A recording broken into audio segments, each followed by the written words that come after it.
ধর্মনগরে আম্বেদকর জন্ম জয়ন্তী পালিত। বিজেপির শ্রদ্ধাঞ্জলি। সংবিধানের মহান স্থপতি, বিশিষ্ট সমাজ সংস্কারক ও ভারতের গর্ব ডক্টর ভীমরাও আম্বেদকরের জন্ম জয়ন্তী উপলক্ষে ধর্মনগর বিজেপি কার্যালয়ে যথাযোগ্য মর্যাদায় তার প্রতি গভীর শ্রদ্ধাঞ্জলি নিবেদন করা হয়। এই উপলক্ষে আয়োজিত অনুষ্ঠানে দলের নেতৃবৃন্দ আম্বেদকরের প্রতিকৃতিতে পুষ্পার্ঘ্য অর্পণ করেন এবং তার আদর্শ ও অবদান স্মরণ করেন। বক্তারা তাদের বক্তব্যে বলেন, ভারতীয় সংবিধান প্রণয়নে আম্বেদকরের অসামান্য ভূমিকা চিরস্মরণীয়। সমাজে সাম্য, ন্যায় ও অধিকার প্রতিষ্ঠার ক্ষেত্রে তার চিন্তাধারা আজও প্রাসঙ্গিক। অনুষ্ঠানে উপস্থিত ছিলেন বিজেপি জেলা সভাপতি কাজল দাস, ধর্মনগর মণ্ডল সভাপতি শ্যামল নাথ, আসন্ন উপনির্বাচনের বিজেপি প্রার্থী জোহর চক্রবর্তী সহ ধর্মনগর মণ্ডল ও জেলা কার্যালয়ের একাধিক শীর্ষ নেতৃবৃন্দ জানান, আম্বেদকরের দেখানো পথ অনুসরণ করে দেশকে আরও এগিয়ে নিয়ে যাওয়ার লক্ষ্যে তারা আজ কাজ করে চলেছে। এদিনের অনুষ্ঠানে দলীয় কর্মী সমর্থকদের উপস্থিতি ছিল চোখে পড়ার মতো। ব্যুরো রিপোর্ট, যুব বিচিত্রা ডিজিটাল ডেস্ক।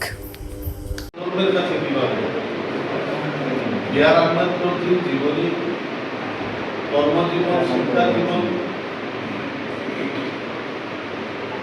পরিস্ফুটিত করা যায়।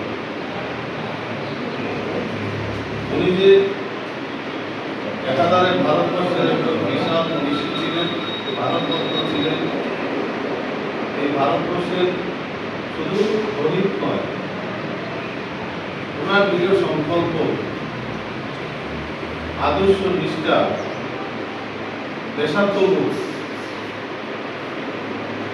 কত বাধাকে অতিক্রম করে নিল মূল লক্ষ্যে উনি পৌঁছেছেন। তাই ওনাকে যদি আমাদের নতুন প্রজন্মের কাছে যদি তুলে না ধরতে পারে,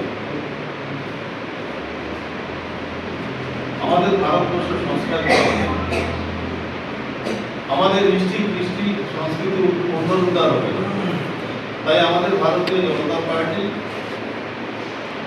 জাতীয় স্তর থেকে রাজ্য স্তর, রাজ্য স্তর থেকে জেলা স্তর, জেলা স্তর থেকে মণ্ডল, মণ্ডল থেকে বুথ অবধি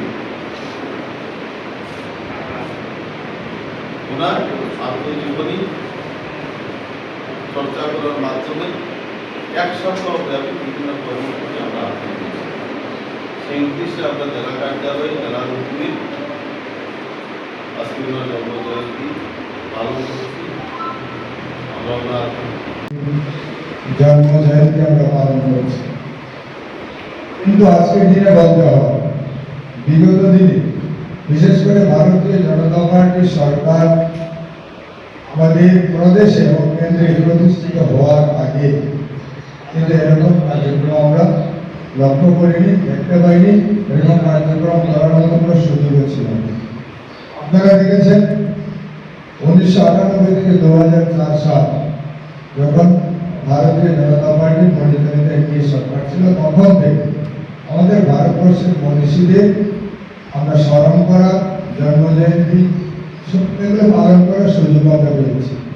তার পরবর্তী সময় 2014 সালে যখন যশস্বী প্রধানমন্ত্রী নরেন্দ্র মোদীজি আমাদের ভারতবর্ষের প্রধানমন্ত্রীর দায়িত্বভার গ্রহণ করেন, তখন থেকে কিন্তু আমরা মনীষীদের আমরা স্মরণ করা, ওনাদের জীবনী নিয়ে আলোচনা করা, ওনাদের প্রতি শ্রদ্ধা নিবেদন করার সুযোগ করে দিয়েছেন আপনারা। তার জন্য ওনাকে আমি ধন্যবাদ জানাই। কারণ আপনারা দেখেছেন আজকে মনীষীর জন্মজয়ন্তীতে বলতে হয়, মহাত্মা গান্ধীকে বিগত দিনে কংগ্রেস পরিচালিত সরকার যোগ্য সম্মান প্রদর্শন করেনি। আমাদের যশস্বী প্রধানমন্ত্রী স্বচ্ছ ভারত মিশনের মাধ্যমে ওনাকে প্রত্যেকটা মানুষের কাছে পৌঁছে দিয়েছেন।